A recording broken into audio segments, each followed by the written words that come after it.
ANC Northwest Chairman Supra Mahumapelo says that working class people treat the president like a king. He went on to tell the City Press newspaper that ordinary people do not care for Thuli Madonsela's report. He said, and I quote, "They say Zuma is our president. We see him as our king. In the African tradition, a king must always be respected regardless."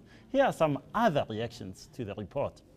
The retaining wall, the cattle kraal, the culvert, the fire pool and water reservoir, accommodation for security personnel and visitors waiting area are all essential security features which ensures physical security and effective operation of security equipment. We came here to say to the police, if you get involved, we are going to get more damaging information. Yes. Because from what the public protector is saying, it can be some junior staff who agree to use more than 200 million without political authority.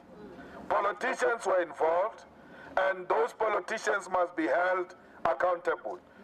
Given these damning findings, I will be submitting a formal request to the Speaker of the National Assembly, Max Sisulu, to recall the National Assembly as a matter of urgency to initiate impeachment proceedings against President Zuma in terms of Section 89 of the Constitution of the Republic of South Africa.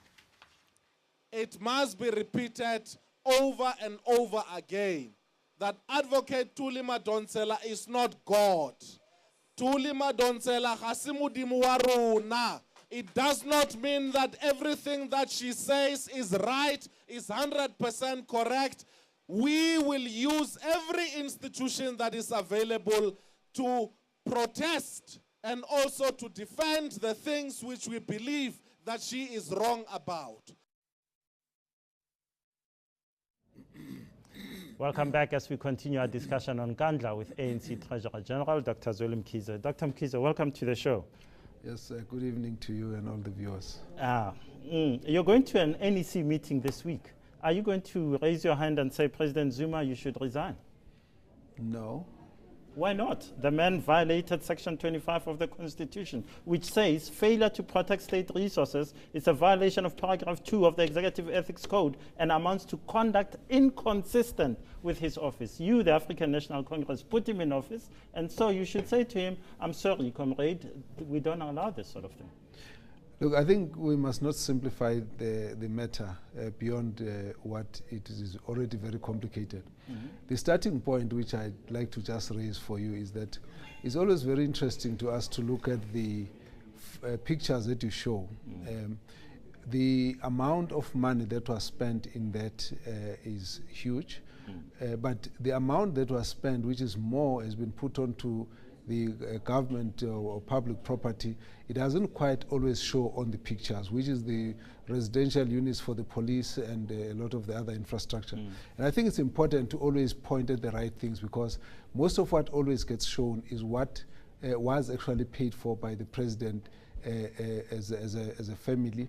And this is what the public protector has focused on. And that is, there are certain areas where the public protector is uncomfortable or is unhappy about and you mentioned the swimming pool and all the other issues. But the houses are not part of that. But the second issue, which I think we need to be therefore able to say, you must always indicate that it's as much as we say it's a lot of money that has gone in, 130 went onto the infrastructure outside, which can always be used by the public, and then the other bit was actually for upgrades.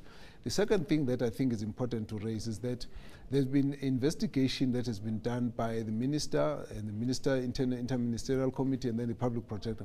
There are a few things which I think are important to raise. One, the fact that the public protector has said the president, she was able to get evidence that he had a bond that we built the house, his house, but also that whatever he said in Parliament, it cannot be seen as having lied to Parliament. But there are certain things which are a problem to everybody. Some of those issues are the irregularities that were associated with the project. The issue of procurement irregularities is a problem that we as the ANC and everybody has raised as a concern. The issue of the escalation price hikes increases is a problem. The issues of the appointment of contractors has been a problem. The issue of poor supervision, those are the issues that we are all very unhappy about. And we believe that they are at the core of this kind of problem which we have had in Nkandla. Because of that, we actually understand that it was correct that as the public protector has called for investigations, that the president has in fact signed those investigations. We should be asking who is being arrested and how far is the investigation gone and so on, because we have said that they must recover the money that was unduly abused in the process. So all of these issues for us are an issue. Okay. Well, yeah.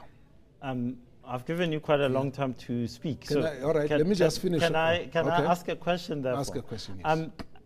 I'm gobsmacked that you don't think that a project that starts at 27 million rand and escalates to 246 million rand, a project which builds a new police station, or builds a bunker, builds a cattle kraal, builds a swimming pool, you seem to want to reduce it to being an administrative error and not put political responsibility as a political player on the person who should have asked questions about it.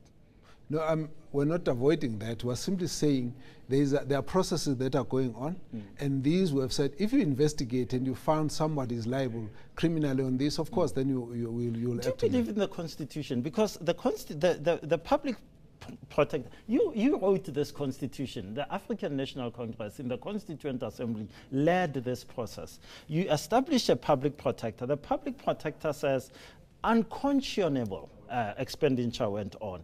And you don't think that the person who should have asked the questions between 2009 and 2013 should be held liable for this?